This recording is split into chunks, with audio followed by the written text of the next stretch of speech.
Սպորտային հարուստ ավանդույթներով Գյումրիի Շիրակ քաղաքային մարզադաշտում ֆուտբոլ են խաղում լրագրողները։ Վրաստանի, Ռումինիայի, Մոլդովայի, Հունգարիայի, Ղազախստանի և Հայաստանի հավաքականների ֆուտբոլիստները սպորտային մեկնաբաններ, հաղորդավարներ, բլոգերներ ու հեռուստատեսությունում աշխատող մասնագետներ են, որոնք համատեղել են սպորտն ու լրագրությունը, լավ մարզավիճակում են և անկախ տարիքից պատրաստ են մի քանի խաղակես վազել գնդակի հետևից, ադրենալին ստանալ ու լիցքաթափվել։ Ընդունված է, որ մենք մեկնաբանում ենք, լուսաբանում ենք, քննադատում ենք եւ հետաքրքիր է ինչպես ենք ինքներս կարողանում դաշտում խաղալ եւ փորձում ենք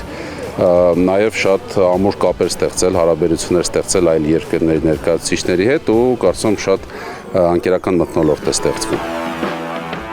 Ֆուտբոլը ժամանակի տարածության խաղ է։ Ով արագ կողմնորոշ է տվյալ ժամանակահատվածում ինքն էլ հաղթում է։ Արագ մտածել է պետք է եւ գործել։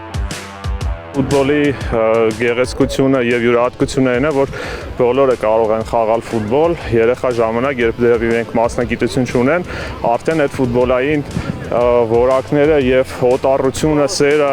ամրանում է մարդկանց մեջ ու հետո արդեն կապ չունի ինչ մասնագիտություն ընտրեն, իրենք կարող են խաղալ ֆուտբոլ, ուրախացնել, վայելել խաղը։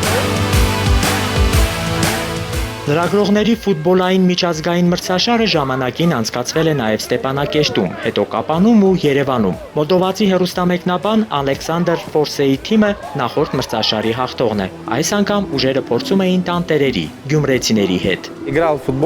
Ֆուտբոլ խաղացել եմ ոչ պրոֆեսիոնալ։ Տրավմայից հետո թողեցի ֆուտբոլն ու զբաղվեցի ժուրնալիստիկայով։ Մոլդովայում խաղում ենք 2-3 անգամ շաբաթվա ընթացքում, ոչ միայն ժուրնալիստների թիմերի հետ։ Պետք է խաղալ ֆուտբոլ, գտնել ժամանակ ու զբաղվել ֆուտբոլով։ Ծանր աշխատանքային գրաֆիկից հետո այսպես կարելի է լավ հանգստանալ։ Մարզադաշտում իր ակտիվությամբ երիտասարդներին չէր զիջում նաև 53-ամյա վրացի սպորտային մեկնաբան Միխայել Ժոժորյանին։ 30 տարի լրագրությամբ զբաղված Միխայելի համար ֆուտբոլը կյանք է։ Ես ֆուտբոլիստ չդարձա, բայց հիմա խաղում եմ ֆուտբոլ որպես ժուրնալիստ։ Պետք է ջանք թափելու ամեն բան կստացվի։